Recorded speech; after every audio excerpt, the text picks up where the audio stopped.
அது 1,00,000 ரூபா பெரிய விஷயம் இல்லையா? 1500க்கு நான் தேடிட்டு இருக்கும்போது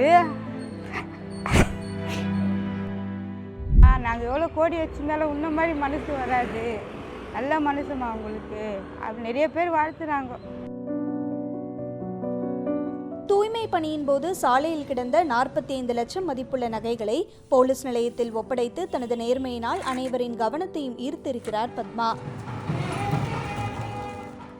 தயிர் சாதம் அந்த மாதிரி தருவாங்க, அது ஐஸ் பாக்ஸ் மாதிரி இருந்தது. சரி சாப்பாடு தான் இருக்கும், நம்ம வீட்டில் போய் சாப்பிட்டுக்கலாம் அப்படின்னு எடுத்து எல்லாமே பையில் வச்சுட்டு நான் ஆட்டோ பிடிச்சி போகும்போது பாக்ஸ் ஆட்டோவில் சாப்பிட்ற பழக்கம் உண்டு எனக்கு.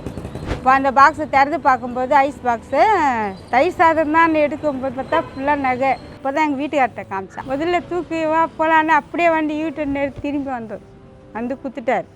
உழைச்சி சாப்பிட்ணும், இதுதான் எனக்கு மனசில். அடுத்தவங்க பணம் அடுத்தவங்க காசு எதுவுமே கிடையாது. அவங்களும் வந்துட்டாங்க, தொலைச்சவங்களும் அழுதுட்டாங்க. அதை சொன்னால் எங்களுக்கு வாழ்க்கை திருப்பி கொடுத்துருக்கீங்க நீங்கன்னாங்க.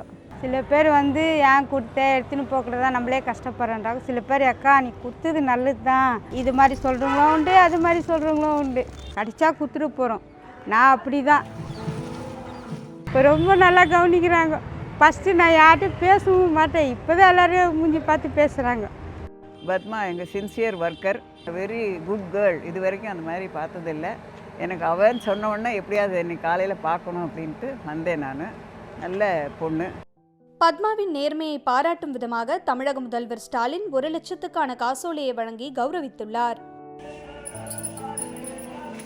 பொங்கலுக்கு என்ன பண்ணுறது, சரி காதில் இருக்கிற கம்பளை வச்சு பொங்கல் கொண்டாடலாமா அப்படிலாம் யோசனை பண்ணியிருந்தேன். நம்மக்கிட்ட காசு இல்லையே, என்ன பண்ணுறது, யாரை கேட்குறது. முதல்வர் கொடுத்த காசு, எங்கள் சிஎம் ஐயா கொடுத்த காசு எனக்கு ரொம்ப உதவியாக இருந்தது. அதை இப்போ நான் மாற்றி பொங்கலுக்கு ஜாலியாக செலவு பண்ணுவேன். அது 1,00,000 ரூபா பெரிய விஷயம் இல்லையா? 1500க்கு நான் தேடிட்டு இருக்கும்போது அந்த 1,00,000 ரூபான்றது எனக்கு ரொம்ப பெரிய விஷயம்.